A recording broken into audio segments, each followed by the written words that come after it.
Hello students, आज हम class 8 की चैप्टर है अपना 5 उसे पढ़ेंगे। तो देखिए अपना नेक्स्ट अपनी 5.3 तक कंप्लीट कर ली थी। अब है अपना उसकी 5.4 के लिए पहले हम इंट्रोडक्शन पढ़ेंगे।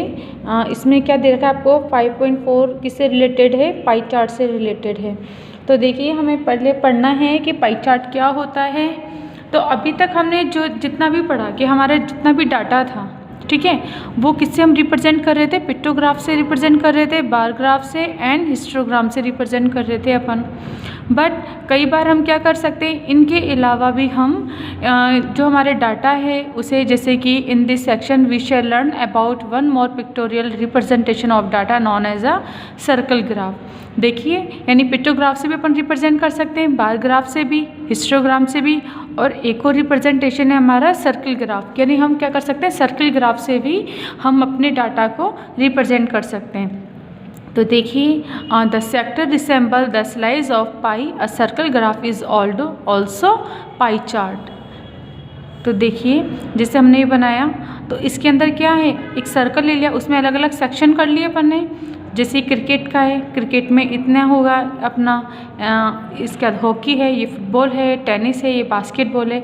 तो इन सब के अलग अलग खर्चे हैं, कितने हैं, ये सब अलग अलग डिफाइन कर दिए। यानी कि कितना परसेंटेज किसका है, या फिर हम ये भी बोल सकते हैं, इसमें देखो यहाँ सेंटर है ना, सेंटर पे कितने डिग्री का एंगल बना रहा है, ठीक है। तो ये सब हमें फाइंड करना है। तो पाई चार्ट में हम क्या करते हैं, एक सर्कल है, सर्कल की हम इसे, सर्कल को हम क्या करते हैं, पार्ट में डिवाइड कर देते हैं।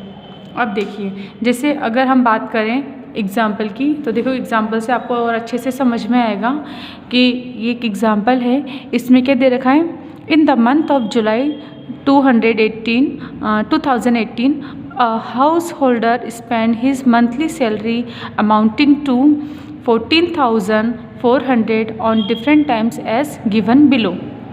अब आपको क्या दे दिया, चार्ट दे दिया। इसके अंदर आपको ये लिस्ट है जिसके अंदर क्लोथ पर कितने हैं अपने, इतने हैं, अमाउंट ऑफ स्पेंड इतना कर दिया, फूड पर ये करा, हाउस रिपेयर पर, एजुकेशन और मिसलिनियस। यानी कि मिसलिनियस क्या होती है, बाकी का जो बचा कुचा होता है ना, छोटा मोटा सामान, उस पर इतने खर्च हो गए अपने 2000 रुपीज़। अब अपन को क्या करना है, let us represent the above information in the following of a pie chart. तो अब अपन को क्या करना है, इसका क्या बनाना है, ये जो पूरी इन्फॉर्मेशन हम अपन को दी है ना, इसका हमें पाई चार्ट बनाना है। तो उसे अपन कैसे बनाते हैं, तो देखो सबसे पहले अपन क्या लिखेंगे, टोटल अमाउंट। टोटल अमाउंट आपको कितना दे रखा है, ये दे रखा है, हमने लिख दिया।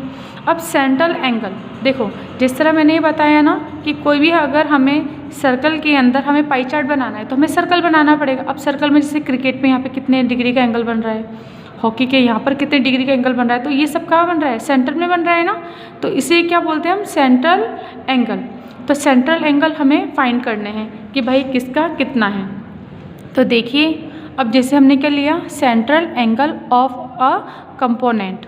तो ये इसका फॉर्मूला क्या होता है हमारा, is equal to component value upon total value into 360। तो आपको क्या करना है, ये याद रखना है कि जब भी हम ना सेंट्रल एंगल निकालेंगे तो हम क्या करेंगे कि आपके कंपोनेंट वैल्यू जितनी भी दे रखी है, ठीक है, जैसे ये क्लोथिंग की कितनी है अपनी 1200, और अपॉन नीचे टोटल वैल्यू, यानी कि हम क्या करेंगे, टोटल आपको कितना अमाउंट दे रखा है, ये अमाउंट दे रखा है, तो टोटल अमाउंट इंटू 360। 360 क्यों किया, क्योंकि आपको पता है कि सर्कल है आपका, इस सर्कल में पूरे, जैसे हमने 0 से स्टार्ट करा और वापस घूम के वापस से यहाँ पर आ जाते हैं, तो अपन कितने डिग्री का एंगल बना लेते हैं, 360 का। तो कंप्लीट एंगल अपना कितना होता है, 360, इसलिए हमने क्या करा, 360 से इसको मल्टीप्लाई कर दिया। अब ये फार्मूला अपना क्या लगेगा, इन सब में लग जाएगा। तो हम क्या करेंगे, अपन टेबल बनाएंगे। तो देखो एक तरफ तो हमने क्या लिख दिया, आइटम लिख दिए, एक तरफ अमाउंट स्पेंड लिख दिया कि भाई कितना कितना खर्चा हुआ, और सेंट्रल एंगल ये हमने लिख दिया। ये क्यों लिखना है, क्योंकि इसी से कितने कितने डिग्री के एंगल पर मतलब हमारा कितना कितना खर्च हो रहा है, ये तभी बनाएंगे ना हम, इसीलिए हमें ये निकालना है सेंट्रल एंगल। तो देखो क्लोथिंग का कितना है अपना 1200। अब हमें क्या करना है, सबसे पहले कंपोनेंट वैल्यू कितनी है अपनी 1200 अपॉन टोटल, टोटल कितना है, ये है अपना टोटल, इसको कर देंगे इंटू 360। और जब आप इसे सॉल्व करोगे तो अपना कितना एंगल आएगा 30 डिग्री। इसी तरह से फूड का निकाल देंगे अपन, 6000 है तो कितना 6000 अपॉन टोटल इंटू 360। इसको जब आप सिंप्लीफाई करोगे तो 150 एंगल आ जाएगा। इसी तरह हाउस रिपेयर का निकालोगे, एजुकेशन का और मिसलिनियस का निकालोगे। तो आप इन सब के जब वैल्यू निकालोगे तो सबके एंगल मिल जाएंगे। आपको सिंपल कैलकुलेशन करनी है। जैसे हाउस रिपेयर में भी अपना कितना आया 2400 है ना, तो 2400 अपॉन टोटल इंटू 360 कर देंगे। सिंपल करा 60 डिग्री आया। एजुकेशन का 70 डिग्री आया, मिसलेनियस का 50 डिग्री आया। अब हमने जब एंगल को टोटल करा सबको तो अपना टोटल कितना हो जाएगा 360 डिग्री होगा। तो अगर मानो आपने कहीं कुछ मिस्टेक कर दी है और आपका टोटल एंगल 360 डिग्री नहीं आ रहे तो आपको समझ में आ जाना चाहिए कि आपने कैलकुलेशन में कहीं ना कहीं मिस्टेक की है, तो आप उसको वापस से रीचेक करेंगे। ठीक है, तो एक तो ये हो गया। और जितना अमाउंट क्लोथिंग फूड और इन सब पे कितना कितना खर्च हुआ है तो वो लिखेंगे और उन सब का टोटल करेंगे तो उतना ही आना चाहिए जितना टोटल आपको गिवन है। अगर कुछ इधर उधर आ रहा है, कुछ गलत है, तो आपको समझ में आ जाएगा कि भाई आपने इसमें जो भी आपने चार्ट बनाया है, जो भी आपने लिस्ट बनाई है, इसके अंदर कुछ ना कुछ गलती की है। तो ये रीचेक करने के तरीके होते हैं। तो टोटल लिख दिया अपन ने, टोटल अमाउंट, टोटल एंगल 360 आने चाहिए। अब हम क्या करेंगे, एक सर्कल ड्रॉ करेंगे। तो देखिए अब हम क्या करेंगे, अपने कन्वीनियंट के अकॉर्डिंग हम सर्कल एक कोई भी रेडियस मान लेंगे और एक सर्कल ड्रॉ करेंगे। तो देखिए हमने सर्कल ड्रॉ कर लिया। अब सर्कल ड्रॉ करने के बाद आपको ये मिला, तो देखिए जैसे अब हमारा फ्रूट का था तो फूड है ना, फूड का कितना है 150 है, तो आप यहाँ पर 0 पर लेना। ठीक है, और यहाँ से इसको कोई एक इनिशियल लाइन मान लो। यहाँ से क्या करेंगे अपन 150 डिग्री का एंगल बनाएंगे, तो ये फूड का हो गया। फिर इसको इनिशियल लाइन लेंगे। ठीक है, फिर यहाँ से आप क्या करोगे, प्रोटेक्टर का यूज़ करोगे, यहाँ पर रखोगे और 30 डिग्री का एंगल किसके लिए हो जाएगा, क्लोथिंग का हो जाएगा। फिर उसी तरीके से जैसे ओ ए बोल लो इसको, ओ ए को इनिशियल पॉइंट लोगे और प्रोटेक्टर से आप क्या करोगे, हाउस रिपेयर का यहाँ से लेके यहाँ पे कितना बन जाएगा 60 डिग्री का एंगल बन जाएगा। इसी तरीके से एजुकेशन का फिर इस लाइन को क्या लोगे आप, इनिशियल लाइन लोगे और इसको लेके हम यहाँ से 70 डिग्री का एंगल बनाएंगे और फिर इसी तरीके से इसको इनिशियल लाइन लेके यहाँ से यहाँ पर कितना डिग्री का होना चाहिए अपना 50 डिग्री का एंगल बना देंगे अपन। ठीक है, और फिर यहाँ से वही लेके 150 का। तो इस तरीके से पूरे सर्कल में हम अलग अलग कितना स्पेंड हुआ है, कितने डिग्री का हुआ उतने डिग्री लिख के और उसका नाम लिख देना है। जैसे 30 डिग्री क्लोथिंग है ना, जैसे 150 डिग्री फूड है, तो इन सब के नाम आपको लिखने पड़ेंगे। ठीक है, अब इसको जैसे हमने शेड कर रखा है, आपकी मर्जी है आपको सर्कल को शेड करना है या नहीं करना, आप नहीं भी करो तब भी चलेगा, लेकिन आपको डिग्री ज़रूर लिखनी है और उसका नाम लिखना है। तो जैसे हमने लिख दिया a sector of central angle 30 degree is fix to show the expenditure of clothing, similar sector representing the expenditure on other activities are marked. ठीक है, a protractor is use correct marking of different sector, यानी अब आपने इसमें जैसे इसमें लिख दिया ना कि 30 डिग्री को अपन ने फिक्स कर लिया, यानी अपन ने ये एक इनिशियल लाइन ले ली और इसको फिक्स कर दिया। अब ये 30 बन गया और फिर ये बन जाएगा 60 का। ऐसे मत कर लेना कि आपने इसी को इनिशियल लेके 30 फिर 60 फिर 70 ऐसे कर रहे हो। ठीक है ना, तो इस तरीके से आप बना दोगे तो अपने क्या हो जाएगा, ये पूरा का पूरा क्वेश्चन अपना इस तरीके से कंप्लीट हो जाएगा। देखिए जैसे मैं आपको एक और बता दूं, जैसे अपन ने इसको क्या ले लिया, इनिशियल लाइन लिया, तो प्रोटेक्टर को रख के आपको और अच्छे से बता देते हैं। देखो जैसे हमने यहाँ पे रखा ना, एक मिनट रुकिए, हाँ अब देखो जैसे अपन ने इसको यहाँ पे रखा, ये 0 हुआ। अब देखो 30 डिग्री आ रहा है ना, तो क्लोथिंग का कितना हो गया 30। अब अगर अपन 60 लेते तो देखो यहाँ तो 90 बन गया, तो इसी को इनिशियल लाइन नहीं लेंगे। अब क्या करें, इस एक को इनिशियल लाइन ली थी तो 30 का बन गया। अब वापस से इनिशियल लाइन चेंज करनी पड़ेगी। अब जैसे हमने इसे चेंज किया तो अब देखो यहाँ पर 60 का है ना, तो ये कितना बन जाएगा 60 डिग्री पर बन जाएगा। फिर इसी तरीके से एजुकेशन लाइन का लेना है अपन को, तो हम क्या करेंगे, प्रोटेक्टर को रखोगे तो देखो यहाँ से यहाँ तक का 70 डिग्री का बन गया।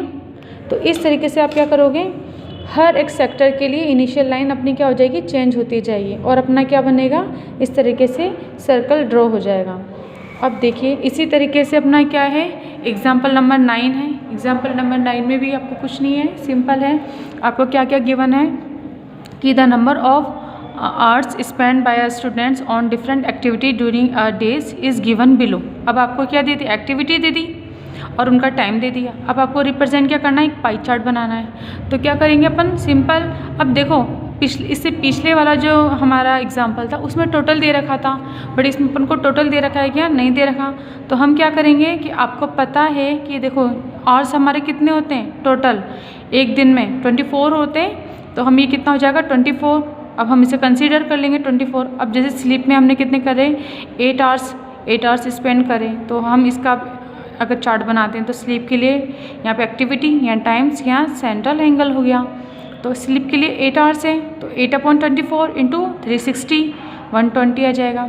इसी तरह स्कूल के लिए 6 हैं तो 6/24 इंटू 360 90 आ जाएगा। होमवर्क इसमें कितने हो जाएंगे 5 आवर्स तो 5/24 इंटू 360 75। प्ले के लिए 3 तो 3/24 इंटू 360 45 आ जाएगा। अदर्स के लिए 2 आवर्स हैं अपने पास, तो 2 इंटू 24 इंटू 360 इक्वल टू 30 आ जाएगा। तो ये अपने कितने आ गए एंगल आ गए। अब आपने क्या करना है, किसी भी एक लाइन को इनिशियल मानोगे आप, और किसी एक लाइन को इनिशियल मान के और फिर आपको क्या कर देना है, ये सारे एंगल अपन को ड्रॉ कर लेना। जैसे 120 है ना, तो इस लाइन को आप इनिशियल मान लो और 120 का ड्रॉ करोगे। फिर इस लाइन को इनिशियल मान के आप 90 डिग्री का ड्रॉ करोगे। तो इस तरीके से आप क्या करोगे, पूरा सर्कल ड्रॉ कर लोगे और हमारा ये क्या बन जाएगा, पाई चार्ट बन जाएगा। तो इस तरीके से अपन को बाकी के क्वेश्चन करने हैं। तो अब हम क्या करेंगे, एक्सरसाइज 5.4 का फर्स्ट क्वेश्चन करेंगे। देखिए क्वेश्चन नंबर अपना 5.4 एक्सरसाइज 5.4 का फर्स्ट क्वेश्चन है अपना, the pie chart along side give the distribution of constitute in the human body. Find the central angle of the sector showing the distribution of protein and other constituent. तो अब आपको क्या करना है, आपको simple क्या बनाना है, आपको क्या फाइंड करना है, फाइंड द सेंट्रल एंगल। आपको क्या करना है, सिर्फ सेंट्रल एंगल फाइंड करना है। इसने नहीं बोला है कि आपको पाई चार्ट बनाना है अभी। तो अभी सबसे पहले अपन क्या करेंगे, सेंट्रल एंगल फाइंड करेंगे। तो अब आपको दिख रहा है, जैसे ये हमारे पास क्या है, सर्कल है, इसमें 70% वाटर है, 16% प्रोटीन है एंड ड्राई एलिमेंट अपने कितने 14% है। तो इसके अकॉर्डिंग अब हमें क्या करेंगे, हम चार्ट बनाएंगे। तो देखिए अब हमें क्या करना है, अब देखो क्वेश्चन नंबर फर्स्ट है अपना, देखिए क्वेश्चन नंबर फर्स्ट है। तो सबसे पहले हम एक टेबल बनाएंगे। तो देखो इस तरीके से टेबल बनाएंगे जिसमें सबसे पहले अपने जितने भी घटक हैं वाटर, प्रोटीन और ड्राई एलिमेंट के हम वो लिख देंगे, ठीक है ना। उसके बाद फिर हमारी इन सबको हमने किस में दे रखा है, परसेंटेज में दे रखा है। तो हम सेकंड जो हमारा कॉलम है उसे परसेंटेज का बनाएंगे।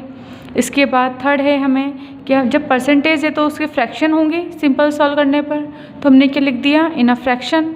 और लास्ट में हमारे क्या आ जाएगा, फ्रैक्शन ऑफ 360। क्यों, क्योंकि हमें क्या निकालना है, सेंट्रल एंगल निकालना है ना, इसलिए क्या आ जाएगा अपना नेक्स्ट फ्रैक्शन ऑफ 360। तो देखिए सबसे पहले वाटर है ना, तो हम वाटर का निकालते हैं कि वाटर का क्या है। तो वाटर की परसेंटेज अपन को कितनी दे रखी है, 70 दे रखी है। तो वाटर की परसेंटेज अपन क्या लिख देंगे, 70%। अब देखो फ्रैक्शन में अगर हम इसे कन्वर्ट करेंगे तो 70/100 कर देंगे, तो ये फ्रैक्शन में कन्वर्ट हो गया। इसके बाद अब हमें इसका क्या निकालना है, फ्रैक्शन ऑफ 360 कितना हो जाएगा, 70/100 इंटू 360 डिग्री करोगे आप। तो जब आप इसे सॉल्व करोगे तो आपका कितना जाएगा, 252 डिग्री, ठीक है, ये आ जाएगा अपना आंसर। इसके बाद प्रोटीन की बात करते हैं अपन। तो देखो प्रोटीन में कितनी है, 16 डिग्री है, तो हमने लिख लिया 16 डिग्री। अब इसे फ्रैक्शन में कन्वर्ट करेंगे तो कितना जाएगा, 16/100। और अब इसी का फ्रैक्शन का हमें क्या निकालना है, 360। तो कितना हो जाएगा, 16/100 इंटू 360।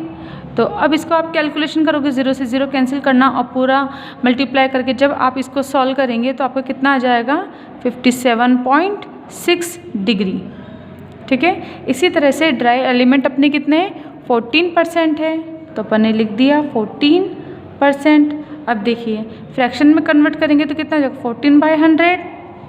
फिर अब इसका 360 निकालना है, एंगल फाइंड करना है, तो 14/100 इंटू 360 डिग्री।